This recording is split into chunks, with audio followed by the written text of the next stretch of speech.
হ্যাঁ, আপনাকে শুনতে আমার পাচ্ছি। সাউন্ড ঠিক আছে ভাই? হ্যাঁ, একবারে পুরো ঠিক আছে। আচ্ছা। বলুন। আচ্ছা, ধন্যবাদ ভাই আমাকে অ্যাড করার জন্য। আমি আমার বোন জেসিকা জেসি আমার বোন হিসেবেই বলছি, কারণ জগতের সকল বোন, সকল নারী, অপরিচিত যে আছে সবাই মা এবং বোন, সেই দৃষ্টিতেই দেখা উচিত। বোন, আপনার প্রতি সমবেদনা। শুধু আপনি নন, আমাদের সমাজে এই ধরনের হেনস্থা, যৌন নির্যাতনের শিকার প্রায় প্রতিটি মেয়ে। আমি খুব জোর দিয়ে বলছি, প্রায় প্রতিটি মেয়ে। বাংলাদেশের একজন সমাজকর্মী হিসেবে এবং সমাজবিজ্ঞানের ছাত্র হিসেবে আমি যেটুকুন পড়েছি, যেটুকুন গবেষণা করেছি এবং গবেষণার ফলাফল অন্যদের যেটুকুন দেখেছি, তাতে দেখেছি প্রায় প্রতিটা মেয়ে জীবনের কখনো কোনো না কোনো স্টেজে কোনো না কোনো ভাবে যৌন নির্যাতনের শিকার হয়েছে, এবং এই শিকারটি হয় প্রথমে তার পরিবারের খুব কাছের সদস্যদের দ্বারা, এবং বেশিরভাগ ক্ষেত্রেই সেই মেয়েটি ভয়ে বলে না, হুম, লজ্জায় চেপে যায়, অথবা সেটি তার বোঝারই বয়স হয়নি। আমি আবার বলছি, বোঝারই বয়স হয়নি। হয়তো 8, 9, 10 বছর সেই হুম, বয়সে হুম, মেয়েটা কিছুই বোঝে না, কিন্তু তাকে তার ভাই, তার বাবা, তার চাচা, তার মামা এবং কাজিনরা তাকে রেপ করছে। আমাদের হুম, দেশের ধর্ষণের হুম, পরিসংখ্যানগুলো যদি দেখেন, তাতে বেশিরভাগ দেখবেন প্রেমিক এবং পরিবারের সদস্যদের দ্বারা, খুব নিকট আত্মীয়র দ্বারা হয়েছে। হুম, এবং অ্যাসিড নিক্ষেপের ঘটনা যদি দেখেন, সেখানেও দেখবেন যে পরিবারের নিকট হুম, আত্মীয়দের দ্বারা এই পরিস্থিতিটা শিকার হয়েছে বেশিরভাগ মেয়ে। আবারও বলছি যে হুম, হুম, প্রথমত ধর্ষণ বা ধর্ষণ জাতীয় মানে সেক্সুয়াল এক্সপ্লয়েটের শিকার হয় পরিবারের খুব কাছের সদস্যদের দ্বারা। এখন কথা হচ্ছে যে কেন এই বিষয়টি হুম, হয়ে থাকে, কেন একটি ভাই, একটি বাবা এটি হয়ে থাকে। আমি গতকালের একটি পরিসংখ্যান দিই ভাই। আমি গতকাল যখন আসিফ মহিউদ্দিন লাইভ করছিল, তখন খুব সম্ভবত আমাদের আইন প্রয়োগকারী সংস্থার একজন কর্মকর্তা এবং বড় লেভেলের কর্মকর্তা এখানে এসেছিলেন। তিনি যেটি বললেন সেটি হচ্ছে, এবছর 2018 সালে এ পর্যন্ত 37 জন মাদ্রাসা শিক্ষকের বিরুদ্ধে ধর্ষণ এবং ধর্ষণ চেষ্টার মামলা হয়েছে। 37 জন মাদ্রাসা শিক্ষকের হুম, বিরুদ্ধে ধর্ষণ এবং ধর্ষণের মামলা হয়েছে। এবং উনি এটি জোর দিয়ে বললেন যে এরকম অসংখ্য বিষয়কে হুম, শুধু চেপে যাওয়া হয় পরিবারের সম্মানের কথা ভেবে, ওই মেয়েটাকে হুম, আবার বিয়ে দিতে হবে। এবং আমাদের সমাজটা এমন একটা সমাজ হুম, ব্যবস্থা, একটি মেয়ে তার মনের বিরুদ্ধে ধর্ষণ বা ধর্ষণ জনিত কোনো পরিস্থিতির শিকার হলে তার বিয়ে হতে সমস্যা হয়, যে কারণে বেশিরভাগ ক্ষেত্রেই পারলে হুম, পরিবারের সদস্যরা চেপে যান, যাকে আমরা বলি বিষ খেয়ে বিষ হজম করা। এবং আরো একটি পরিসংখ্যান হুম, দিলেন হুম, উনি, 2018 সালে এ পর্যন্ত প্রায় 100টি কেস হয়েছে, পিতা তার মেয়েকে ধর্ষণ করেছেন। 100টির উপরে কেস হয়েছে, হুম, পিতা তার মেয়েকে ধর্ষণ করেছেন। হুম, আমরা যদি এখন বলতে থাকি হুম, এদেশে 92% মুসলমান, তাহলে 100টি কেস যদি হয়ে থাকে, তাহলে 92 জন অন্তত ওখানে মুসলমান রয়েছে। এবং এই 92 জন যদি মুসলমান হয়, এদেশে 90% লোক হুম, ধার্মিক বা ধর্ম মেনে চলে, তাহলে বলতে পারি যে 90 ভাগ হুম, ধর্ষণের ঘটনা ঘটেছে ধার্মিক পিতার দ্বারা। নিজের মেয়েকে ধর্ষণ করেছে ধার্মিক হুম, পিতা। এবং সোশ্যাল মিডিয়াতে অনেকগুলো ভিডিও হুম, দেখবেন আপনার ভাইরাল হয়েছে। তাহলে এই অবস্থাটি কেন হচ্ছে? একমাত্র হুম, কারণ কারণ হচ্ছে সেক্স রেস্ট্রিক্টেড এবং ধর্মের যে সমস্ত বর্ণনাগুলো, এবং বর্তমান সময়ে আমাদের ওয়াজে যে ধরনের ওয়াজগুলো করা হুম, হয়, চটিমার্কা ওয়াজ, সেখানে ভাঁড়ের মতো হুম, হাসানো হয়, এবং বেহেস্তের হুরপরি, যৌন জীবন, যৌনতা, এইগুলো নিয়ে বারবার আলোচনা হওয়ার কারণে, এবং কো এডুকেশন এবং সেক্স এডুকেশন না হুম, থাকার কারণে মনের মধ্যে এই বিষয়গুলো কাজ করতে থাকে। মনোবিজ্ঞানে হুম, বলা হয় যে যে নিষিদ্ধ জিনিসের প্রতি মানুষের আকর্ষণ বেশি। যখন এই বিষয়টাকে চরমভাবে সমাজ নিষিদ্ধ করছে, তখন সে দূরে কোথাও যেতে পারছে না। 12, 13, 14, 15, 16, 17, 18 বছর বয়সের একটি ছেলে বা একটা হুম, বৃদ্ধ পিতা অন্য কারো কাছে যেতে পারছে না, সে স্বভাবতই চলে হুম, যাচ্ছে তার মেয়ের কাছে, অথবা বোনের কাছে, ভাগ্নের কাছে, হুম, ভাস্তির কাছে। যে কারণে আমাদের যতগুলো হুম, মানে ঘটনা ঘটেছে, তার আমরা যেটুকুন জানি যে তার হুম, অন্তত 70% প্রকাশ করা হয় না। বাকি যেটুকু প্রকাশ করা হয়, তার মধ্যে থেকে হুম, আমরা দেখতে পাই যে নিকট আত্মীয়র দ্বারা এটি হচ্ছে। এবং এই নিকট আত্মীয়টি মুমিন, হুম, অমুমিন, সবাই, সব ধরনের লোকই আছেন। তো মুমিন ভাইরা, আপনারা যে বলছেন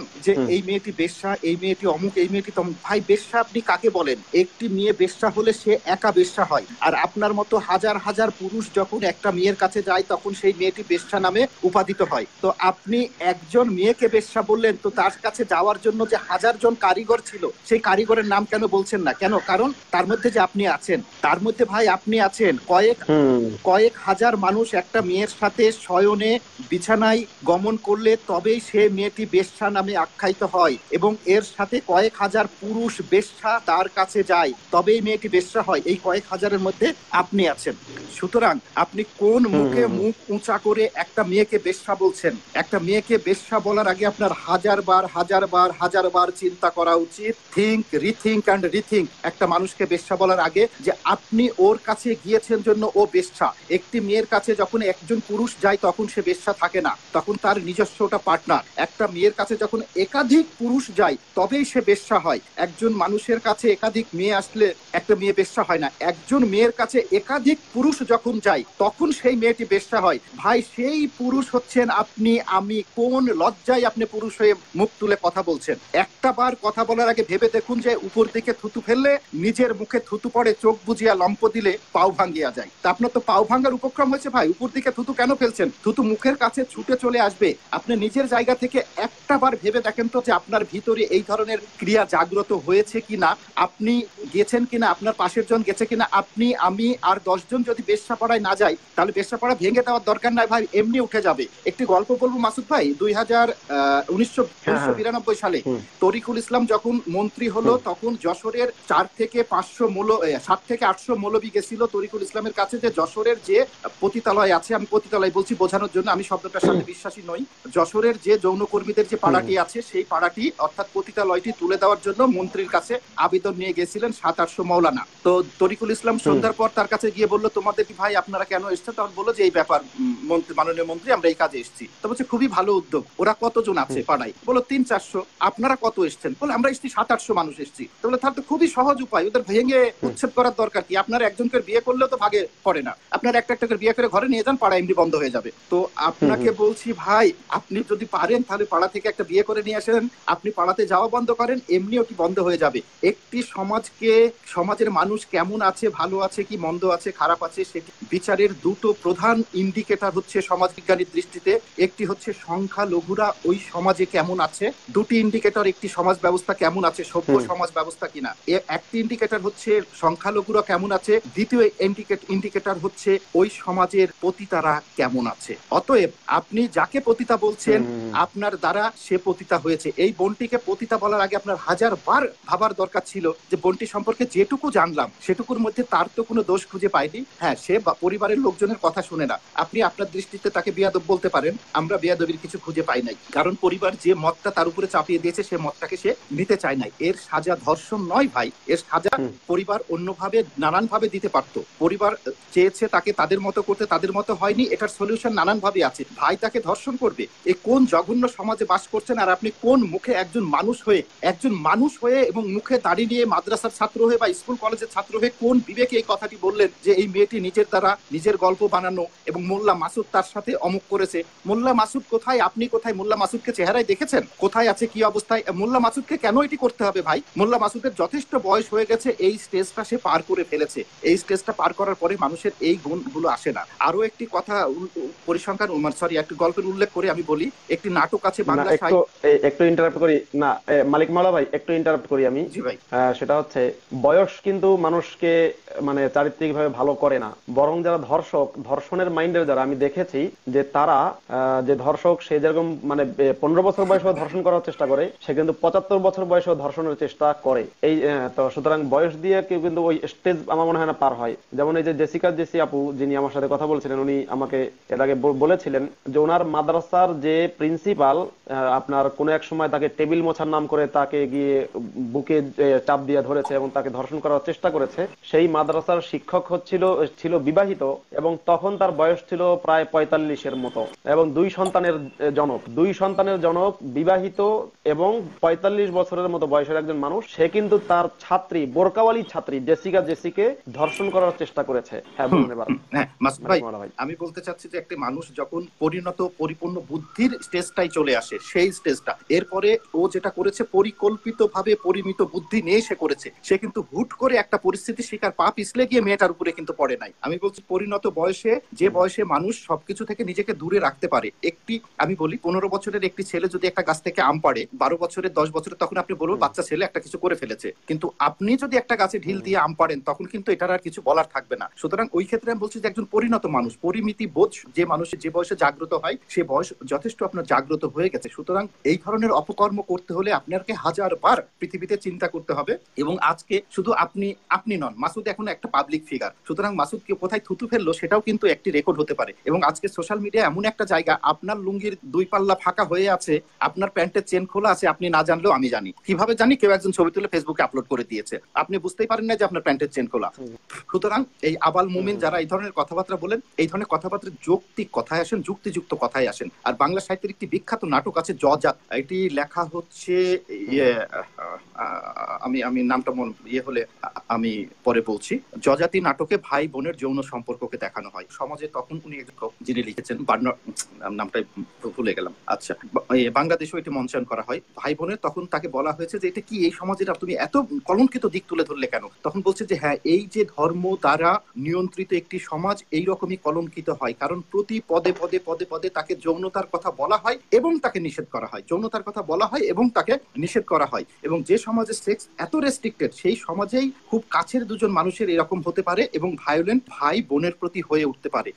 এবং এই ঘটনা তো একটা না, অসংখ্য আমরা এইরকম ঘটনা এখন প্রতিনিয়ত দেখতে পাই। মানুষ যখন ক্রমেই সভ্য হওয়ার পথে এগুচ্ছে, তখন মানুষের এই ধরনের পাশবিক নির্যাতনকে ধিক্কার জানানোর, মাসুদ ভাই, সত্যিকার অর্থে আমাদের কোনো ভাষা নেই। এরা মানুষ না, মানুষের কোন স্তরে আছে, মানবিকতার কোন স্তরে আছে, সেই জায়গাটি বলতে চাই। একজন মানুষ একটি কথা, তার জীবনের কথা বলছে, জীবনের দুঃখের কথা বলছে। একজন মানুষ নির্যাতনের শিকার হয়েছে, নিপীড়নের শিকার হয়েছে, যৌন নির্যাতনের শিকার হয়েছে, আর আপনি সেটাকে নিয়ে হাততালি দিচ্ছেন, বাহবা দিচ্ছেন, ব্যঙ্গ করছেন, কটু কথা বলছেন, কটাক্ষ করছেন, নারীকে নির্যাতনের চোখে, খারাপের চোখে দেখছেন। আপনি কি চাচ্ছেন? আপনি তো পক্ষান্তরে ওই মেয়েটাকে ভোগ করতে চাচ্ছেন। কথাই বলে যে সমাজের দুষ্ট লোক যখন দুষ্টামি আর শরীরের বয়সে করতে পারে না, তখন বাড়িতে পাঁঠা পুষে। ওই পাঁঠাটা যখন ছাগলের গায়ের উপর উঠে, ওইটা দেখে তার সুখ মিটায়। তো আজকাল বেশিরভাগ ক্ষেত্রে মনোবিজ্ঞানের ভাষায় এই মৌলবীরা সার্বক্ষণিকভাবে নারী, নারীর দেহ এবং সেক্স, হুর, এইগুলো নিয়ে আলোচনা করে নিজের কাম পবিত্র করার জন্য। এবং ওই নিচের দিকে একটা চাদর রাখে, মাঝে মাঝে দেখবেন মশা তাড়ার নাম করে ওই চাদরের মধ্যে হাত দিচ্ছে, পা ঢেকে রাখে। এখন আবার সবুজ কাপড় দিয়ে, মাসুদ ভাই ভালো করে খেয়াল করবেন, এবং ওই যৌনাঙ্গে নাড়ে। আপনি খুব ভালো করে 8-10টা ভিডিও দেখবেন, দেখলে দেখতে পাবেন যে ওই মশা তাড়ার নাম করে এদিকে হাত দিচ্ছে। অর্থাৎ সে পরোক্ষভাবে মুখ দিয়ে এই চর্চা করে এই সুখ নিচ্ছে এবং এই সুখগুলো সামনে যারা আছে তাদেরকে দিচ্ছে। এবং এইভাবে আমাদের সমাজ আজকে কলুষিত হচ্ছে, এইভাবে কলুষিত হচ্ছে। মাসুদ ভাই আরেকটা কথা বলি, হয়তো দুই একটি ঘটনা পাওয়া যাবে, প্রাইমারি বা হাই স্কুলের কোনো শিক্ষক পাওয়া যাবে কিনা তাও সন্দেহ আছে, যে কোনো ছাত্রকে বলৎকার করেছে বা করার চেষ্টা করেছে। বাট মাদ্রাসায় এটি অ্যাভেলেবল। এখন বলতে পারে মাদ্রাসায় শুধু ছেলেরা থাকে না, মেয়েরাও থাকে। আবাসিক মাদ্রাসায় হয়তো বেশিরভাগ ক্ষেত্রে ছেলেরা থাকে। আবাসিক অনেক স্কুল আছে যেখানে শুধুই ছেলেরা থাকে। এখনো বাংলাদেশে হাজার হাজার স্কুল আছে শুধু ছেলে, শুধু মেয়েদের জন্য। সেখানে একটি স্কুলও খুঁজে পাওয়া দায়ী হয়ে যাবে যেখানে কোনো শিক্ষক কোনো ছাত্রকে যৌন নির্যাতন করেছে বা করার জন্য প্রিন্সিপাল বা কোনো ক্লাস টিচার রুমের মধ্যে আটকে তার উপরে নির্যাতন করেছে। রিয়ার কেস, বাট মাদ্রাসায় এটি অহরহ ঘটনা। তো মাদ্রাসায় যদি এর অহরহ ঘটনা হয়, নৈতিক চরিত্রের উৎকর্ষতা সাধনের জন্য মানুষ তার সন্তানকে নাকি মাদ্রাসায় পাঠাচ্ছে। এবং আমাদের দেশে ধর্ম পুস্তকের নাম পরিবর্তন করে করা হয়েছে কি জানেন? নৈতিক শিক্ষা। এই নৈতিক শিক্ষা মাদ্রাসা থেকে শেখানো হয়, যেখানে শিক্ষক তার ছাত্রকে বলৎকার করে, শিক্ষক তার ছাত্রকে বলৎকার করে। এই হচ্ছে ধর্ম, এই হচ্ছে নৈতিকতা, এই হচ্ছে পাটি পাটিপি, এই হচ্ছে লুতি কাজ, নাকি মাসুদ ভাই? লুতি কাজ। হ্যাঁ। আর একটা জিনিস বলি শোনেন, আমি মাদ্রাসায় পড়েছি, আমি দেখেছি, আপনি খেয়াল করবেন কওমি মাদ্রাসায় যারা পড়ে তারা কিন্তু ক্লাসে বসার সময় লুঙ্গি পরে বসে, কারণ কওমি মাদ্রাসায় ক্লাস টাইমের জন্য কোনো ড্রেস কোড নেই। আর যেহেতু সারাদিনের বেশিরভাগ সময়টাই ক্লাসে কাটে, যার কারণে ড্রেস কোড নেই, লুঙ্গি পরে বসে। মাদ্রাসার ভিতরে যখন হুজুররা হাদিসের কিতাব পড়ায়, ওই সময় অধিকাংশ ছাত্র, কওমি মাদ্রাসার কথা বলছি, কেউ যদি গোপন ক্যামেরা লাগান বা কোনো এমন কোনো ক্যামেরা থাকে একবারে ভিতরের দৃশ্য আনতে পারবে, অধিকাংশ ছাত্র লুঙ্গির নিচ দিয়ে হাত দিয়ে তার পুরুষাঙ্গ ধরে রাখে। কারণ হচ্ছে যে এই যে হাদিস পড়ানো হচ্ছে এবং ফতোয়া পড়ানো হচ্ছে, যেখানে পুরোপুরি সেক্সুয়াল বিকৃত সেক্সের আলোচনা, সুস্থ কিন্তু সেক্সের আলোচনা না। আমরা অনেক সময় বলি না সেক্স এডুকেশনের দরকার, তা সুস্থ সেক্স এডুকেশন দেওয়া হয় না, বিকৃত সেক্স এডুকেশন দেওয়া হয় বলে ওই যতক্ষণ পর্যন্ত হাদিস পড়ানো হয়, কোরআনের তাফসির পড়ানো হয় কিংবা ফতোয়া পড়ানো হয়, ওই ছাত্ররা লুঙ্গির নিচ দিয়ে হাত দিয়ে নিজের পুরুষাঙ্গ ধরে রাখে। এটা কওমি মাদ্রাসার কমন দৃশ্য। হ্যাঁ মাসুদ ভাই, অবশ্যই স্বীকার করব। আমরা যখন সায়েন্সে পড়েছি, আমাদের যখন প্র্যাকটিক্যাল করানো হয়েছে, বিশেষ করে ব্যাংক কাটা, ব্যাংকের যৌনতা, এগুলো নিয়ে, তখন আমরা খুবই লজ্জা পেতাম এবং আমরা ওই সময়টা দেখেছি কিছুই বুঝতাম না। এবং আমাদের নর্মাল এডুকেশনে আমরাও বাবা হয়েছি, এখন সন্তানকে দেখেও বুঝতে পারি, আমার সন্তান অনেক বড়, তাদেরকে দেখেও বুঝতে পারি যে তারা জেনারেল এডুকেশনে এই জিনিসগুলো এখন খুব বেশি একটা জানে না। কিন্তু আমরা প্রত্যক্ষভাবে জানি। আমার এক বন্ধু মাদ্রাসায় ছিলেন, তাকে একদিনকে এক কথা প্রসঙ্গে বলছি যে এক মৌলানা বিয়ের পরে কি করতে হয় কিছুই জানে না। সে এক উইঠা কই শালা থাপড়ায় তোর কান চল সোজা করে দেবো। মাদ্রাসায় ওইসবই পড়ানো হয়। পৃথিবীতে এমন কোন হুজুর পাবি না যে ওই কাম জানে না। মাদ্রাসার এডুকেশনের বড় একটি অংশই হলো ওখানে কোরআন শরীফ, যেখানে 5 ওয়াক্ত নামাজ ফরজ করা হয়েছে এবং নামাজ মুসলমান এবং মুশরিক মুশরিকের মধ্যে প্রধান পার্থক্যকারী নিদর্শক মানে ইন্ডিকেটর হিসাবে সেট করা হয়েছে, সেখানে 5 ওয়াক্ত নামাজ পড়তে হবে বা কয় ওয়াক্ত নামাজ পড়তে হবে, কিভাবে পড়তে হবে, কোন সূরা দিয়ে পড়তে হবে সে সম্পর্কে কিছু লেখা নেই। কয়টা বিয়ে করা যাবে, কখন বিয়ে করা যাবে, কার সাথে বিয়ে করা যাবে, কিভাবে ছাড়া যাবে, কিভাবে যৌনতা করা যাবে, কার কার সাথে যৌনতা করা যাবে, কার সাথে করা যাবে না, কয়দিন তাকে ইদ্যত পালন করতে হবে,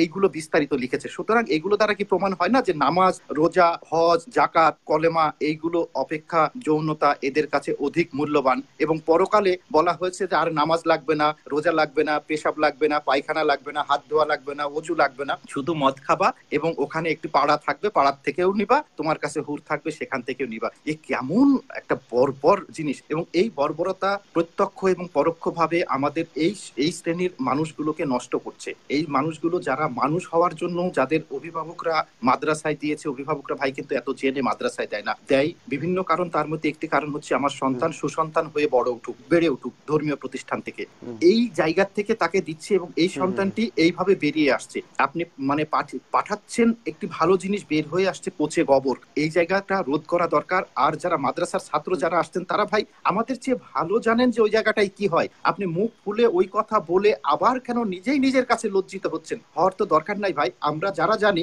অনেকেই জানে না, তার কাছে সম্মানটা নিয়ে থাকেন। দয়া করে ফেসবুক লাইভে এসে বা কোথাও লাইভে এসে বা কোথাও পাবলিক স্পিকিং এ এই ধরনের বাজে কথা বলবেন না, যে কথাটি ঘুরে বুমেরাং হয়ে আপনার ঘাড়ের উপরই পড়ে। আপনারা দয়া করে এই বিষয়ে একটু সাবধান হন। আর মাসুদ ভাই, আপনাকে অসংখ্য ধন্যবাদ যে এই ধরনের একটি গুরুত্বপূর্ণ টপিক আপনি নিয়ে এসেছেন। পরবর্তীতে আমি আজকে জানলাম, পরবর্তীতে যদি সুযোগ হয় আমাকে যদি কথা বলার সুযোগ দেন, তাহলে আমি বিভিন্ন সালের বিভিন্ন বিষয়ের আমি একটা পরিসংখ্যান আপনাকে দেবো বা আপনাকে আমি পরিসংখ্যান ইনবক্স করে দেবো। আপনি সেটা পরবর্তী লাইভে কখনো এগুলোকে আপনি উল্লেখ করতে পারবেন। মাসুদ ভাই, আপনাকে অসংখ্য ধন্যবাদ আমাকে কথা মানিক বলার মোল্লা সুযোগ ভাই, দেওয়ার। আপনাকে অসংখ্য ধন্যবাদ। অত্যন্ত অল্প সময়ের ভিতরে অত্যন্ত গুরুত্বপূর্ণ কিছু কথা বললেন, কিছু তথ্য জানলাম এবং অনেক যৌক্তিক কথা বললেন, খুব যুক্তি নিয়ে। আপনাকে পরবর্তী লাইভে আবারও কোনো এক লাইভে আবার যুক্ত করবো, কথা বলতে নিশ্চয়ই আমার ভালো লাগবে, আজকের মতোই ভালো লাগবে। তো ঠিক আছে, মাসুদ ভাই তাহলে ধন্যবাদ। শ্রোতারা শুভকামনা রইলো, ভালোবাসা রইলো। সবার প্রতি হ্যাঁ, ভালোবাসা। সবাই ভালো থাকুন, সুস্থ থাকুন। ওকে ওকে, ঠিক আছে।